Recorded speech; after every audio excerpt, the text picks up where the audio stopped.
In the previous episode of the Honda Civic, you saw how this Honda was delivered, and that we had it on the lift to take a look at the damage underneath this car. And today we're going to continue stripping the car to see what the actual damage is, and to get the best possible idea of what we need to order for this car.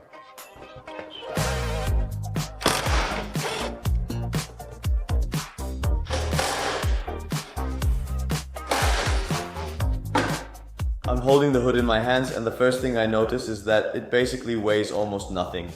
Although it does have a very small cover, but yeah, it just weighs very little. To be able to remove the front bumper, we first have to take off all the covers because all the bolts are hidden underneath them. Before we can do that, we first have to remove all these clips, and then we'll make a note of which side those panels go on. Reassembling the car later will be much faster and easier since we'll know where these panels go. Next, I removed the wheels so the wheel arches could come out and the front bumper could be taken off. The person who last installed the wheels over-tightened the lug nuts on this car and damaged them. And that was pretty difficult to get loose, but fortunately on the other side, we were able to remove the lug nuts normally, as it should be. And that obviously saves on cost too, because we don't have to buy new lug nuts. Wow, this one is bad. A rim that's completely destroyed, it's just not round anymore. Wow, no wonder it can't hold air anymore. The front right wheel had a completely stripped nut on the stud. That rattling sound you heard was this. For now, we don't see any alarming damage. But we can only really see that once we have the new parts in and we start fitting them. And yeah, we're going to continue dismantling the front bumper now, because most of the damage we're curious about is behind it.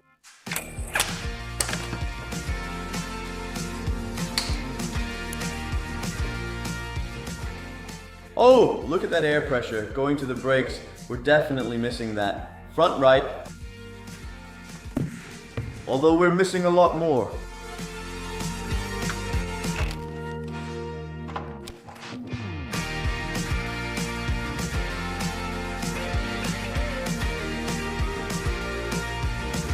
Now I see where that part came from. It's, as we already thought, a piece of pipe from our intercooler piping. It goes like this, and it fits onto this here. Like this. As you can see, the front right took a pretty big hit. She did some work on the crash bar.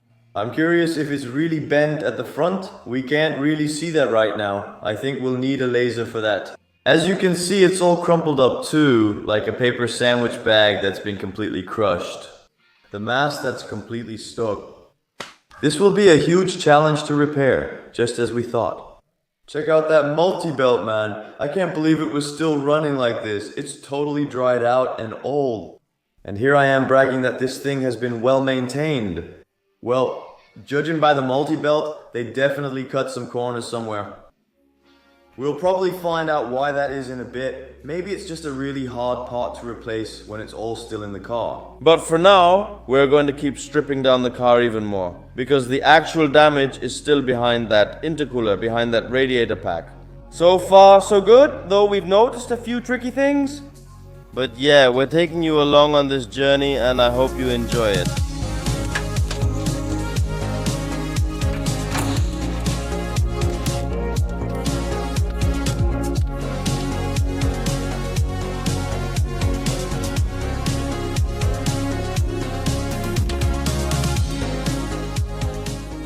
But the wheel hasn't moved back either, right? If it's intact. Everything here is still perfectly straight, as you can see. And if a wheel falls back like that, you can see here that this little thing is bent. Yeah, okay, but other than that? Because we also have a door that's a bit warped, right? That corner of the door just doesn't close properly anymore. But no really visible damage yet. I don't think so. On the other hand, we do see that our fusée, like the Aufrecht Melchior Gross Asbach GLA, this one is also bent, and we can immediately see it's bent too. So either we need a new shock absorber, or we need a complete PC, or everything in one. Let's see what's being offered for sale. Let's keep disassembling the headlights. Then we can take off the crash bar, then the coolers can come off and the intercooler can come off. Then we'll have a clearer view of the damage and its extent. I'm excited, since it's not too bad for now. But later, when we mount the subframe, we'll notice everything is crooked and misaligned. And then we'll have to scratch our heads again. So for now, thumbs up.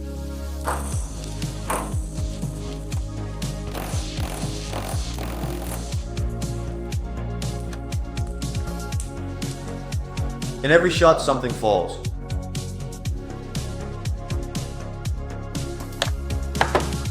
I'm already starting to love this car. I don't know, this thing has triggered something in me, I just like it. It's not just because I own it. I think this Civic Type R model is the most beautiful one. It just looks like an exotic car or something. There's already a new model out, and I think it looks like a Prius. Do you see what I mean? Personally, I already like how this thing handles, you know. Even though I haven't done much work on it yet, I can already see how this thing is put together, and I think, yeah. It's also very accessible for someone who doesn't have much experience with tinkering. Yeah, this is definitely not like an all-frecht Melcher Großes spec or anything. Yeah, way too complicated, but this is just back to basics, right? Yeah, pretty much, yeah. It's like working on the Lambo or Lado, just back to basics, which is nice. The only issue is there are 4 connectors on that headlight. But it also has really nice headlights, so yeah, I get it.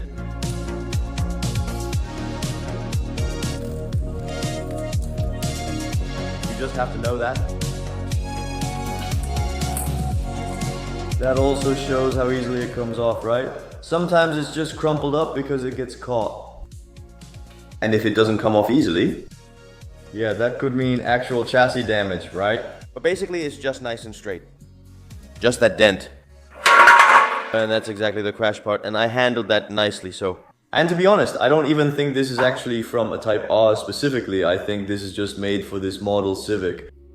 I think it costs about 50 euros like the Polo. We'll just put it back, as they did with the Polo. didn't you see it? Yeah, I really think that's ridiculous because you're not going to do this the way I did.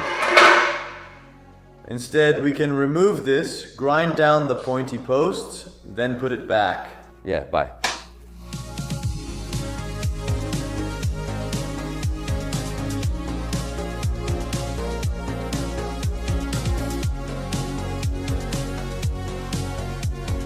As shown in the time lapse, we packed the radiator. Cooler package. Cooler package, thank you. We have disassembled it. Unfortunately, we can't always score a 10 because, yeah, as you can see, this is really super bent. And that's also why, yeah, this one doesn't spin anymore. So we also need cooling fins, an intercooler pipe, and an air conditioning line, because that one is bent. But those aren't all the costs. Now that we've gotten a bit of insight into what we actually need. It's a big turbo, right? Maybe that too. I'm sitting here watching and But about parts for the repairs, right? But you're already thinking about upgrades again, Danche. yes. This just needs to go for that flame tune, a cut, straight pipe. We're going to put the wheels back on, then we'll take the car off the lift. Because, as you know, we still have a seat that needs to be repaired.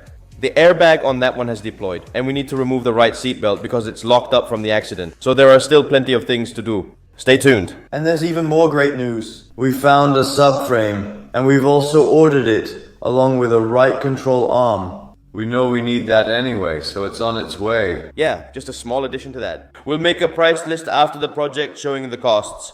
That subframe at the dealer cost nearly 1,000 or 1,350 euros before value-added tax.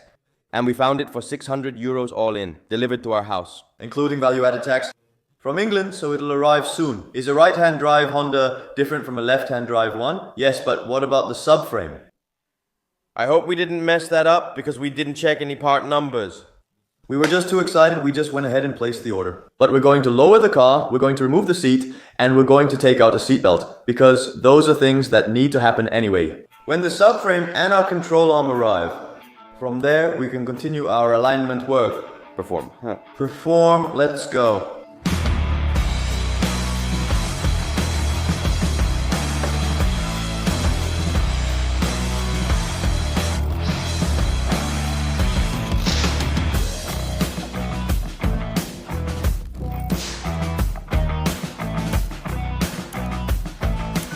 So we have a seat with the airbag deployed. And I don't know why not everything went off on the front left. That's a mystery, because actually the car is just being driven by the driver. And he also needs to be protected.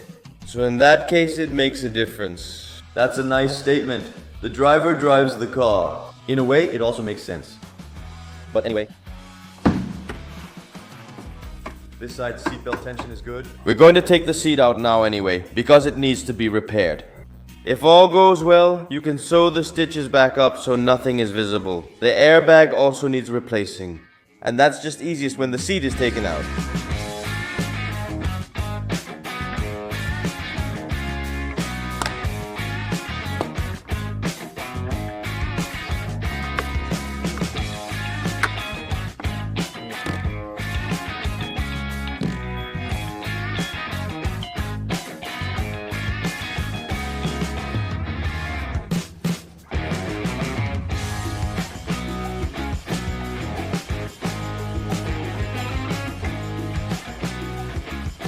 Usually you find a few euros under the seats, but not this time. We got nothing back. Unfortunately.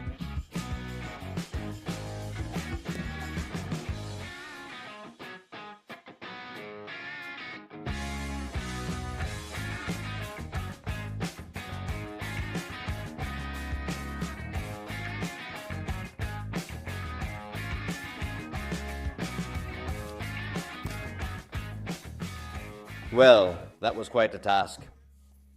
It was definitely challenging. But now we have a part number. At least I know which one we need.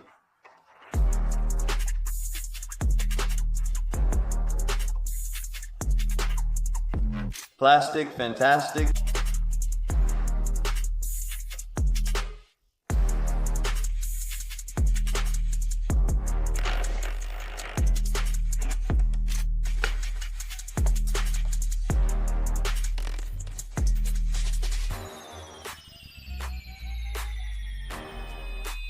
There he is. Our belt that I also think that's the reason it's jamming. It just completely breaks and then it gets stuck. yeah, of course there's also that gas in it, right? What's it called? That's an igniter, right? Yeah. Maybe the cheapest thing, instead of having them repaired, is to just buy 2 regular ones from a Honda Civic that aren't red. And then you have those red seat belts transferred over. Yeah, but all of this is just original. I just want to keep it all like this, you know? It just looks nice. Bagad. Oh, Bagada seatbelts? Yes, here. Sick. You know that from the armor, right? From those 4-point ones? Yeah, looks good. Now that we've dismantled so much of that car, it basically looks like a Honda scrapyard here. These are pretty much the broken parts, and we've taken the good parts upstairs. Yeah, at least we've secured those. We've made great progress this episode and now know what to order. We're first going to check what all the parts cost at the dealer, and then we'll see what we can find used. From there, we'll order everything as we mentioned. A subframe and right control arm are already on the way. Those are the basics. That's where we'll start, and from there we'll rebuild the car again. But first, we want to get the chassis and suspension straight before we actually start replacing a dashboard airbag, etc., etc. For all we know, the front end might not be repairable, and then you wouldn't want to put extra money into the car. At the moment, if that's not necessary. So with all that being said, just take a look at the Honda. What a beauty. Leaning back, I'm wrapping up this episode at my coffee table. If you like this project, let me know in the comments. We honestly find this so much more fun than a Ferrari, as crazy as that may sound, at least more than a 360 Spider. This gets us excited, and we hope it does the same for you. Don't forget to subscribe, and you'll see us in a new episode. Until then, ciao.